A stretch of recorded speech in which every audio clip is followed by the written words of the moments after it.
Welcome back and thank you very much for staying with us. Now back to one of our top stories today. The ANC in the North West is finally holding its elective conference this weekend. It was postponed several times. So who's likely to emerge as the new leader of the party in the province? Well, political analyst Omry Makgoale discusses just this with us. Mr. Makgoale, good morning and thank you very much for your time. Now, before we discuss the candidates individually, can you just give us your view on the number itself? We've got 5 candidates at the very least vying for that chair position, 4 of which they are believed to be pro-Ramaphosa. Talk to us about this. I think first we would appreciate if this conference takes place without hiccups in terms of credentials, delegates attending. This is, we would be very happy with that as the ANC, But as it appears, we are aware that there are still outstanding branches that have not been resolved. But with 70% of the delegates there, maybe the conference will go on. And in terms of the candidates, I don't really think that there will be much difference in terms of the candidates myself, because I think most of the candidates have been in the provincial leadership of the ANC in the North West for some time, and in the national leadership of the ANC for some time. So most of these problems that we've encountered from the times of Supra Mahumapelo, Job Mohoro, up to now, they are familiar with them, most of them. It's just a question whether any one of them has the will to address the current problems in a different way. But most of the candidates are familiar with these problems, as I would say.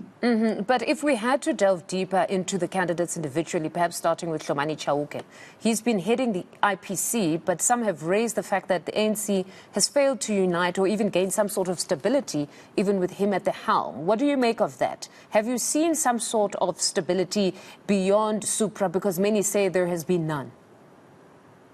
There has been no stability. It is true. There has been no stability. And Comrade Chauke has not managed really to resolve it. And I think primarily the problem is still the same. It's the slates and the factions inside.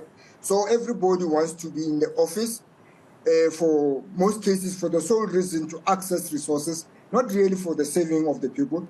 And so, and Comrade Chauke, of course, has been trying for himself, trying to shape his own future inside there. And so people are skeptical about him because they think that he has not treated other branches well, those that he thinks were not supporting him. So it's a continuation. It's a continuation of slate battles and factions inside the ANC. But mainly, the main 2 groups at the moment, the RET and the Tumamina groups, they're like that at the moment. And it's preparation for December, of course. Speaking of the 2 factions, the Tumamina as well as the RET, on the RET side, there seems to be one candidate. We understand that Supra Mahumapelo is in fact vying for this chair position yet again. How much support does he enjoy on the ground currently? I think after he did much harm to the Northwest, most of the people in the Northwest are not really happy with him.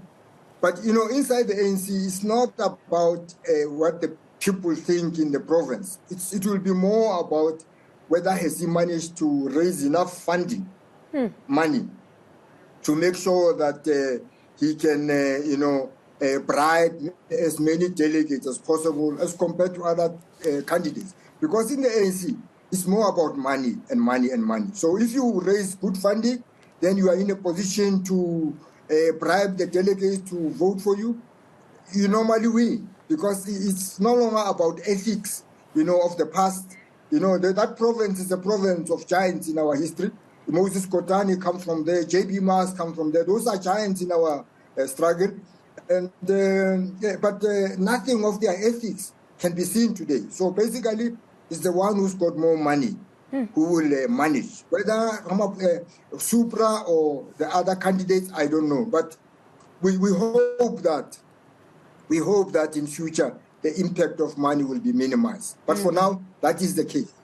No, but it's honestly very concerning because we keep hearing of a renewal program. But if you're still saying the culture of old, of perhaps using money, still exists to this day, it would be very, very concerning. But if we look at Premier Bushimabe, he seems to be a firm favorite of many, but there has been criticism on the side of his role in government, that governance at municipalities has worsened under his leadership. What does this honestly mean? Would his leadership in government level have any bearing on his ambitions to lead the party? Do they really look at that and so, when we speak of the branch delegates? I think the delegates are not going to be, concerned much with that. It's the population of Northwest that are concerned with that because they get affected by the pipes that are leaking, the sewage that is flowing in the streets. So the population in the Northwest gets affected. But the delegates, most of them are part of these systems because, as I say, they get bribed and to vote for particular slates.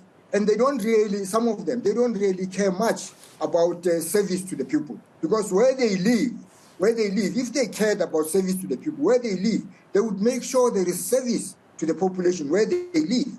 But most of them don't really care. They're concerned about themselves and their families, It's very disappointing, but I have to say that. And then age. Age in the ANC has become a big topic. Some say you shouldn't discard of the old, they bring in wisdom. You've got to have some sort of a generational mix. The age of Mr. Mape is quite concerning in some quarters, similar to that of the former Premier Job Mogoro. It seemed that the age was a factor. Do you think that could work to his disadvantage? I think the question of the age, in my mind, the question of the age is not really the critical issue. The issue is integrity and ability to do the work. Because sometimes when the mature they are, if they are disciplined, they've got integrity, they can do the work and guide the younger ones. And of course, but if you have an old crook, then it doesn't help because he can't teach the young ones anything good, So our problem, basically, I don't think is the age. I think it's more to do with the integrity of the person, the attitude of the person to society. Does he or think he must serve the ANC and serve the community, serve the people of the Northwest, in honesty? That's the issue. Will he not be corrupted by the Guptas and also, organize some other weddings at some places, for other people? Those are the questions that we're concerned about. So the age, I would say, I would not put it very high on my concerns, the age issue.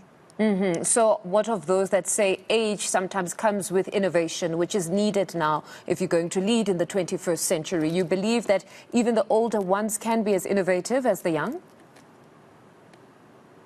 Well, in general, no. In general, no, because, the old ones, they can learn.